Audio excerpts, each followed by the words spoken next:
दोस्तों, आज हम जिस कहानी की परतों को खोलने जा रहे हैं ना, वो कोई आम कहानी नहीं है। ये एक बेहद डीप, इमोशनल और सिनेमैटिक सफर है। एक ऐसा सफर जो अटूट समर्पण से शुरू होता है, जहां एक दिल बुरी तरह चकनाचूर होता है और फिर होती है एक ऐसी शानदार वापसी जिसके बारे में कोई सोच भी नहीं सकता। हमारी आज की ये कहानी यूनिफॉर्म, बिट्रेयल एंड रिटर्न बिल्कुल इसी जज्बे को बयां करती है।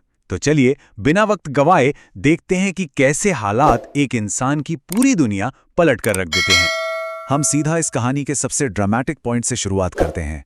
जरा सोचिए, एक होटल का कमरा है, हल्की पीली रोशनी है, वहां खड़ी है नंदिनी। वो एक पुलिस ऑफिसर है, लेकिन इस वक्त उस पर सिर्फ अपनी पावर और एक सीनियर अफसर विक्रम की चाहत का नशा हावी है। विक्रम थोड़ा घबराकर पूछता है कि अगर तुम्हारे पति को पता चल गया तो? और नंदिनी वो एक ठंडी घमंडी मुस्कान के साथ जवाब देती है, वो मुझे रोक नहीं सकता, अब मैं किसी की नहीं सुनती। बस यही वो अंधा अहंकार है जहां से इस पूरी तबाही की नींव रखी जाती है। तो आइए कहानी के पहले हिस्से में चलते हैं, विश्वासघात का साया। अब उस ठंडे सुकून भरे होटल के कमरे से निकलकर सीधे चलते हैं जयपुर की आग उगलती तपती हुई दोपहर में। देखिए यहाँ कितना बड़ा कॉन्ट्रास्ट है। एक तरफ है राघव, पसीने से भीगा हुआ, धूल में सना, एक पुराने ऑटो रिक्शा के स्टीयरिंग पर। वो अपने लिए नहीं, अपनी पत्नी के लिए इस चिलचिलाती धूप में तप रहा है। उसकी आंखों में एक उम्मीद है, एक प्यार है। और दूसरी तरफ है नंदिनी, जो पूरे आराम में है, सत्ता के गुरूर में है और एक सीक्रेट अफेयर चला रही है। राघव को दूर दूर तक इस बात का अंदाजा नहीं है कि जिस इंसान के लिए वो ये सब सह रहा है, उसका दिल अब किसी और का हो चुका है। और फिर आता है जिसने सब कुछ हमेशा के लिए बदल दिया। एक आम सा दिन था। अचानक एक तेज सीटी बजती है। ओए ऑटो, साइड में लगा। ट्रैफिक पुलिस राघव का बस एक मामूली से नियम टूटने का इल्जाम, और राघव को उसकी रोजमर्रा की मेहनत से खींचकर सीधे लोकल पुलिस स्टेशन पहुंचा दिया जाता है।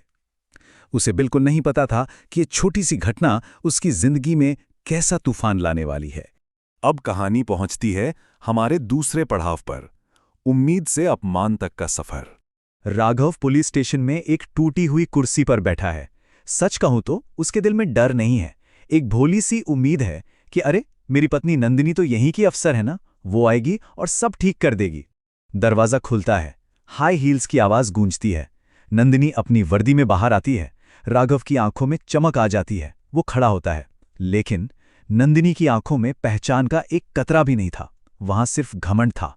वो सबके सामने चीखती है, इसे बाहर निकालो और ऑटो जब्त करो, मेरे सामने ये नौटंकी मत करो। यहां हमें एक पल रुकना होगा। जरा उस सिचुएशन को महसूस कीजिए। दो सिपाहियों ने राघव को धक्का देकर सड़क पर गिरा दिया। आसपास के लोग हंस रहे हैं, वीडियो बना रहे हैं, और राघव वो बस खाली आंखों से जमीन को घूर रहा है। इस पल में सिर्फ उसका दिल नहीं टूटा था, उसकी इज्जत, उसका वजूद, उसका पूरा आत्मसम्मान सबके सामने चकनाचूर हो गया था। इस भयानक अपमान के बाद राघव पूरी तरह टूटकर अपनी मां के पास पहुंचता है। उनके गले लगकर फूट फूट कर रोता है, और तब उसकी मां उसे एक ऐसी बात कहती है जो इस पूरी कहानी का सबसे गहरा सच है। वो कहती हैं, बेटा, वर्दी नहीं बदलती, इंसान बदल जाता है। कितनी बड़ी बात है ना। पावर या सत्ता किसी को बदलती नहीं है, बल्कि वो इंसान असलियत में कैसा है, बस उस सच्चाई को दुनिया के सामने लाकर रख देती है। चलिए कहानी में कुछ दिन और आगे बढ़ते हैं और आते हैं तीसरे एक्ट पर, सच का तूफान। कुछ दिन बाद जो हुआ उसने राघव के लिए जैसे पूरा वक्त ही रोक दिया।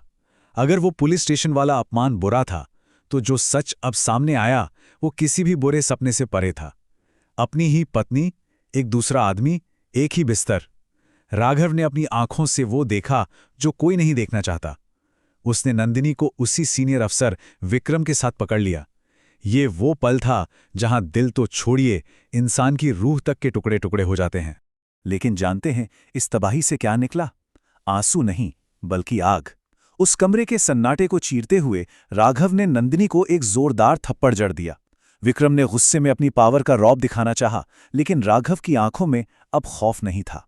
वो सीधा उस सीनियर अफसर की आंखों में आंखें डालकर खड़ा हो गया और बोला, मैं वो हूं जिसने इसे बनाया है।